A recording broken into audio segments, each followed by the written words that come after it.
ನನ್ನ ಹೆಸರು ಸಂತೋಷ್ ಅಂತ. ನಾನು ಈ ಹೆಣ್ಣು ಮಗುವಿನ ತಂದೆ. ನಾವು ಮುಂಚೆ ಬಂದು ಹೊರಗಡೆ ತೋರಿಸ್ತಾ ಇದ್ದೋ. ಅದಾದ್ಮೇಲೆ ಒಬ್ರು ನಮ್ಮ ಸ್ನೇಹಿತರು ಹೇಳಿದ್ರು BGS ಹಾಸ್ಪಿಟಲ್ ಇಲ್ಲಿದೆ, ಸೊ ನಿಯರ್ ಬೈ ಇರುತ್ತೆ, ತುಂಬಾ ಹಾಸ್ಪಿಟಾಲಿಟಿ ಎಲ್ಲಾನು ಚೆನ್ನಾಗಿದೆ, ಡಾಕ್ಟರ್ ಫೆಸಿಲಿಟಿ ಎಲ್ಲ ಚೆನ್ನಾಗಿದೆ ಅಂತ ಹೇಳಿದ್ರು. ಸೊ ನಾವು ಆಮೇಲೆ ಇಲ್ಲಿಗೆ ಬಂದು ರೆಗ್ಯುಲರ್ ಚೆಕ್ಅಪ್ಸ್ ನ ನಾವು ನೋಡ್ಕೊಂಡು ಹೋಗಿದ್ದೋ. ಆದ್ಮೇಲೆ ಇಲ್ಲೂ ಕೂಡ ನಾವು ಸ್ಕ್ಯಾನಿಂಗ್ ಎಲ್ಲ ಇದು ಮಾಡಿಸ್ತಾ ಇದ್ದೋ. ಬಟ್ ಅನ್ಫಾರ್ಚುನೇಟ್ಲಿ ಏನಾಯ್ತು, ಡೇಟ್ ಕೊಟ್ಟಿದ್ದಕ್ಕಿಂತ ಮುಂಚೆನೆ ನಮ್ಗೆ ಫಾಲ್ಸ್ ಬ್ಲೀಡಿಂಗ್ ಬಂದಿರೋದ್ರಿಂದ ಇಮಿಡಿಯೇಟ್ ಆಗಿ ಕರ್ಕೊಂಡ್ ಬಂದು, ಸೊ ಇಲ್ಲಿರೋ ಸ್ಟಾಫ್ಸ್, ಡಾಕ್ಟರ್ಸ್ ಎಲ್ಲ, ನರ್ಸಿಂಗ್ ಸ್ಟಾಫ್ಸ್ ಎಲ್ಲ ಇಮಿಡಿಯೇಟ್ ಆಗಿ ಆಕ್ಷನ್ ತಗೊಂಡು, ಸೊ ಮಗುನು ಮತ್ತೆ ತಾಯಿನು ಇಬ್ರು ಕೂಡ ಸೇಫ್ ಆಗಿ ಡೆಲಿವರ್ ಮಾಡಿ ಮತ್ತೆ ಹೆಲ್ತಿ ಆಗಿದ್ದಾರೆ. ಸೊ ಆಸ್ ಆಫ್ ನೌ ಇವಾಗ 10 to 12 ಡೇಸ್ ಆಗ್ತಿದೆ. ಸೊ ಪಾಪು NICU ನಲ್ಲಿ ಇತ್ತು, ಕ್ರಿಟಿಕಲ್ ಅಲ್ಲಿ ಇತ್ತು. ಬಟ್ ರೆಗ್ಯುಲರ್ ಚೆಕ್ಅಪ್ ನೋಡ್ಕೊಂಡು ಅರ್ಚನಾ ಮ್ಯಾಮ್ಗೆ ರಿಯಲಿ ಥ್ಯಾಂಕ್ಫುಲ್ ಹೇಳ್ತೀನಿ ನಾನು. ಮತ್ತೆ ಅಲ್ಲಿರೋ NICU ನ ಸ್ಟಾಫ್ ನರ್ಸ್ ಕೂಡ ನಾನು very thankful and grateful to them. So ಚೆನ್ನಾಗಿ ನೋಡ್ಕೊಂಡು ಇದು ಮಾಡಿರೋದ್ರಿಂದ ಬೇಬಿ ಬೇಗನೆ ಆರೋಗ್ಯವಾಗಿ ಚೇತರಿಸಿಕೊಂಡು ನಮ್ಮ ಕೈಗೆ ಇವತ್ತು ಡಿಸ್ಚಾರ್ಜ್ ಆಗಿ ಕೊಡ್ತಾ ಇದ್ದಾರೆ. ನಾವು ತುಂಬಾ ಸಂತೋಷ. ನಮಸ್ತೆ, ನಾನು ಡಾಕ್ಟರ್ ಅರ್ಚನಾ ಅಂತ, BGS ಹಾಸ್ಪಿಟಲ್ ನೆಲಮಂಗಲಲ್ಲಿ ನಿಯೋನೆಟಾಲಜಿಸ್ಟ್.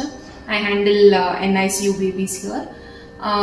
ನಮ್ದು ಒಂದು ಬೇಬಿ ಆಫ್ ಚಂದನ ಅಂತ NICU ಬೇಬಿ ಇತ್ತು.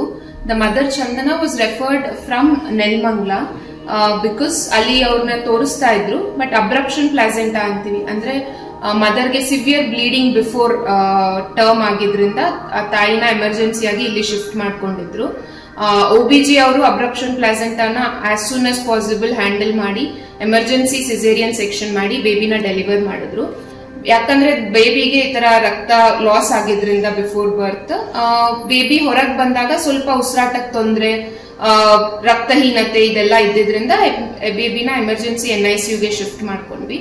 Once the baby was shifted to NICU, ಬೇಬಿಗೆ ಶಾಕ್ ಅಂತೀವಿ, ಅಂದ್ರೆ ಹುಟ್ಟತಾನೆ ರಕ್ತಹೀನತೆಯಿಂದ ಬೇಬಿ ಸರ್ಕ್ಯುಲೇಷನ್ ಕಡಿಮೆ ಇದ್ದಿದ್ರಿಂದ ಬೇಬಿಗೆ ಸೆಂಟ್ರಲ್ ಲೈನ್ಸ್ ಹಾಕೊಂಡು ಫ್ಲೂಯಿಡ್ ರಿಸಸಿಟೇಟ್ ಮಾಡಿ CPAP ಅಂತೀವಿ, ಒಂದು ಸಣ್ಣ ಮಿಷಿನ್ ಇಂದ ಬೇಬಿಗೆ ಉಸಿರಾಡಕ್ಕೆ ಸಪೋರ್ಟ್ ಮಾಡ್ತಾ ಇದ್ವಿ.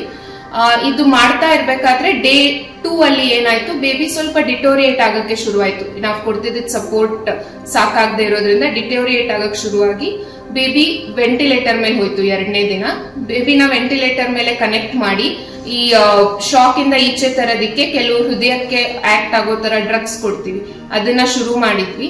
ಅದನ್ನ ಶುರು ಮಾಡಿ 2-3 ದಿನ ಬೇಬಿನ ವೆಂಟಿಲೇಟರ್ ಮೇಲೆ ಇಟ್ಟು, ವೆಂಟಿಲೇಟರ್ ಮೇಲೆ ಬೇಬಿನ ನೋಡ್ಕೊಂಡು 3ನೇ ದಿನ ಬೇಬಿನ ವೆಂಟಿಲೇಟರ್ ಇಂದ ಈಚೆ ತೆಗೆದ್ವಿ. ಈಗ ಬೇಬಿ ವೆಂಟಿಲೇಟರ್ ಇಂದ ಈಚೆ ಬಂದಿದೆ. There is no complications. Baby ತಾಯಿ ಹತ್ರ ಹಾಲು ಚೆನ್ನಾಗಿ ತಗೋತಾ ಇದೆ, ಆಕ್ಟಿವ್ ಆಗಿದೆ. ಸೊ ಇವತ್ತು 14ನೇ ದಿನ ಬೇಬಿನ NICU ಇಂದ ಡಿಸ್ಚಾರ್ಜ್ ಮಾಡ್ತಾ ಇದೀವಿ with the weight of 2 kg. Baby ಹುಟ್ಟಿದಾಗ 1.4 kg ಇತ್ತು. So there is a good weight gain also. Nutrition NICU ನೋಡ್ಕೊಂಡಿದ್ರಿಂದ ಗುಡ್ ವೇಟ್ ಗೇನ್ ಆಗಿ ಇವತ್ತು ಬೇಬಿನ NICU ಇಂದ ಮನೆಗೆ ಡಿಸ್ಚಾರ್ಜ್ ಮಾಡ್ತಾ ಇದೀವಿ. ಈ ತರ ಹೈ ರಿಸ್ಕ್ ಬೇಬೀಸ್ ನಾವು ಪೀಡಿಯಾಟ್ರಿಕ್ OPD ಲಿ ರೆಗ್ಯುಲರ್ ಫಾಲೋ ಅಪ್ ಅಲ್ಲಿ ಇಡ್ತೀವಿ. 3 ರಿಂದ 6 ತಿಂಗಳ ತನಕನು ರಿಪೀಟೆಡ್ ಆಗಿ ಫಾಲೋ ಅಪ್ ಮಾಡಿ ಬೇಬಿ ಹೇಗೆ ಬೆಳೀತಾ ಇದೆ, ಅದ್ರ ಬೆಳವಣಿಗೆ, high risk babies follow up, ಈ ಫೆಸಿಲಿಟಿನೂ ನಮ್ಮ OPD ಬ್ಲಾಕ್ ಅಲ್ಲಿ ಅವೈಲಬಲ್ ಇದೆ. ಸೊ ಇದನ್ನ ಮಾಡಿ ಈ ಬೇಬಿಗೆ ಏನೇನ್ ಬೇಕೋ ಎಲ್ಲ ಟೆಸ್ಟ್ ನ ಮಾಡಿ ಇವತ್ತು ಬೇಬಿನ ಡಿಸ್ಚಾರ್ಜ್ ಮಾಡ್ತೀವಿ.